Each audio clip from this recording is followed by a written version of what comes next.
నమస్తే సార్. నమస్తే అమ్మా. ఎలా ఉన్నారు సార్? బ్రహ్మాండంగా ఉన్నానమ్మా. సార్, మన హెర్బల్ వ్యాలీలో ప్రతి చెట్టుకు ఒక అద్భుతమైన ఔషధ గుణాలు ఉంటాయి. సో ఇప్పుడు మీరు ఈ చెట్టు పట్టుకున్నారంటే దీనికి కూడా ఏదో ఒక ప్రత్యేక ప్రాముఖ్యత ఉంటుంది ఆరోగ్యానికి సంబంధించి. ఏంటి సార్ ఈ చెట్టు? ఇది అంకుడు అమ్మ. అంకుడు, పాల అంకుడు అంటారు. మీరు ఇది తెంపిన వెంటనే పాలు కారుతాయమ్మా.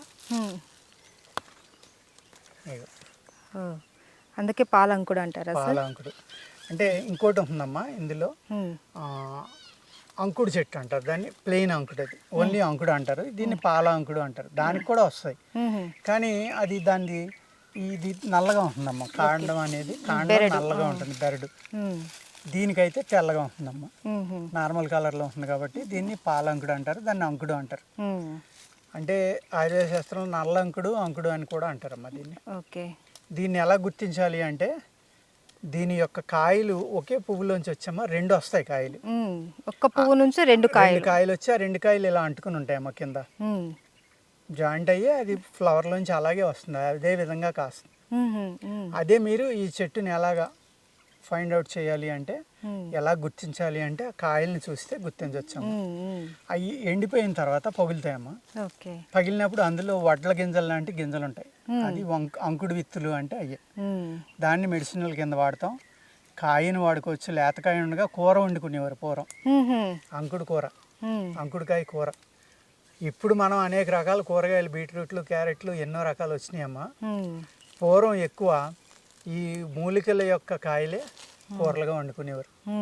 మనం గుమ్మడికాయ ఉందమ్మా, గుమ్మడికాయ తింటాం, కానీ గుమ్మడికాయ కన్నా గుమ్మడి పువ్వు, మేల్ ఫ్లవర్ ఉంటుంది కదా, ఆ ఫ్లవర్ చిగుళ్ళు గుమ్మడికాయ కన్నా 100 రెట్లు బలమైనయమ్మా.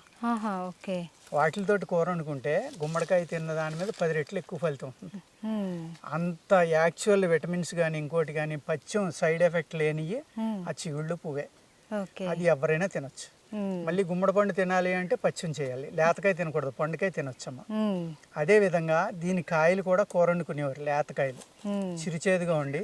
ఇప్పుడు కాకరకాయ ఎవరైతే ఇష్టపడతారో అటువంటి వాళ్ళు వీటిని ఇష్టపడి కోసుకుని కూర వండుకుని తినేవారమ్మా. లేతకాయలు ఏమాత్రం ముదిరినా ఉడకవయ్యి పని చేయవన్నమాట. ఏంటి సార్ మరి దీని ఆరోగ్య ప్రయోజనాలు? ఆరోగ్య ప్రయోజనాలు కూడా, ఆ కాయ తిన్నా కూడా మీరు పొట్టలో ఉన్న క్రిములన్నీ చచ్చిపోయామ్మా, పొట్ట శుద్ధి అవుతుందమ్మా. ఇంటెస్టైన్స్ శుద్ధి చేయడంలో అద్భుతంగా పనిచేస్తుంది ఆ కూర. అది కాకుండా దీని బార్క్ యొక్క కషాయం తాగితే, పూర్వం ఒక బ్లడ్ మోషన్స్ అని అయ్యాము, ఇప్పుడు అవుతున్నాయిలేండి, రేరు. యాంటీబయాటిక్స్ వచ్చాక కొంచెం తగ్గినాయి. ఇదివరకు అది ప్రాబ్లం ఎక్కువే ఉండేదమ్మా. ఆ ప్రాబ్లం ఉన్నప్పుడు ఏం చేసేవారంటే, దీని యొక్క బార్కు కషాయం ఇస్తే IBS, ఇరిటబుల్ బౌల్ సిండ్రోమ్ కానీ, లేకపోతే ఆ రక్తంతో కూడిన గమ్ము మోషన్స్ ఏవైతే ఉన్నాయో అవి విత్ ఇన్ 1 వీక్లో తగ్గిపోతాయి. 1 వీక్లో IBS కి చాలా మంది చాలా చోట్ల ట్రీట్మెంట్ చేసుకున్నా కూడా అసలు ఎట్లాంటి రిజల్ట్ లేదనేసి అంటూ ఉంటారు. బట్ మనకి కషాయం తోటి 1 వీక్లో తగ్గిపోతుంది. ఇది కాకుండా కూడా మన దగ్గర అనేక రకాల మెడిసిన్స్ ఉన్నాయమ్మా IBSకి. IBS కానీ, లేకపోతే ఏంటి క్వాలిటీస్, ఏదో క్వాలిటీస్ అంటారమ్మా, అది కూడా, దానికి కూడా మన దగ్గర మందులు ఉన్నాయమ్మా తగ్గుతాయి. అదేవిధంగా దీని రూటు తాట కానీ, ఈ పై బార్క్ కానమ్మా, సొరియాసిస్, బొల్లి, అదేవిధంగా సోబి అంటాం కదా మనం, ఆ సోబి మచ్చలను తగ్గించడానికి ఇంటెక్ ఇస్తామమ్మా. పైన కూడా దీని చిగుర్లు కానీ, దీని బార్క్ కానీ కషాయం నీళ్ళ తేనె నూనెతో కషాయం కాసి ఆ నూనె రాసుకున్నా కూడా తగ్గుతాయమ్మా. చర్మవ్యాధుల మీద ఒక అద్భుతమైన మూలిక ఇది. ఈ కొడిసె కషాయానికి తగ్గని చర్మవ్యాధి కొద్ది ఇంచుమించు లేదని గ్రంథాల్లో రాస్తాడు, ఆయుర్వేద గ్రంథాల్లో. కానీ కఠోరమైన చేదమ్మా ఇది, తినడానికి కొంచెం తప్పదు, తగ్గాలి అంటే రోగం తగ్గాలి అంటే తప్పదు. కాబట్టి మేమైతే ఏం చేస్తామమ్మా, ఈ బార్క్ కానీ ఇంకోటి కానీ రకరకాల మందుల్లో కలిపి క్యాప్సులైజ్ చేసి ఇస్తామమ్మా. అదైతే ఇబ్బంది ఉండదు కాబట్టి తప్పనిసరి పరిస్థితుల్లో ఆ విధంగా చేసి మేము ఇస్తాం అన్నమాట. అయితే సార్ ఇది పాలంకుడు, పాలు వస్తాయన్నారు కదా సార్, ఈ పాలతోటి ఏమైనా ఉంటుందా? పాలతోటి ఏం ఉపయోగం ఏముండదు, ఏమీ లేదు. ఓన్లీ బెరడు, చిగురమ్మ, బెరడు, వేరు. దాని విత్తనాలు కూడా అదే పని చేస్తాయి.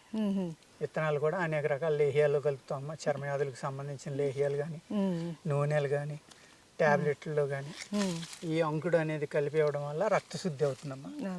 రక్తంలో ఏ అయితే క్రిములు ఉండటం వల్ల మీకు చర్మవ్యాధులు వచ్చినాయో ఆ రక్త శుద్ధిని చేసి రక్తంలో ఉన్న క్రిములను చంపడంలో ఇది ఒక అద్భుతమైన మూలికమ్మ. ఓకే. అది దీని యొక్క ఆయుర్వేద గుణాలు.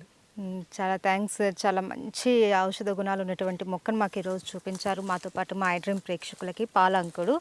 మెయిన్ మనకు ఈ చర్మ సమస్యలకు మనం ఎన్ని మెడిసిన్స్ వాడినా కూడా మళ్ళీ రిపీట్ అవుతూనే ఉంటాయి. అప్పటికి తగ్గినట్టు అనిపించినా అవును మళ్ళీ రిపీట్ అవుతూ ఉంటాయి. బట్ ఈ మెడిసిన్ తోటి మనకు శాశ్వతంగా పరిష్కారం దొరుకుతుందనేసి చెప్తున్నారు. అండ్ అలాగే ఈ చీము, బ్లడ్ మోషన్స్ వాటికి కూడా ఇది అద్భుతంగా పనిచేస్తుంది. And ఐబిఎస్కి main. సో చాలా చక్కటి ఔషధ గుణాలు ఉన్నటువంటి మొక్కను మాకు చూపించారు sir. Thank you so much. నమస్తే అమ్మా.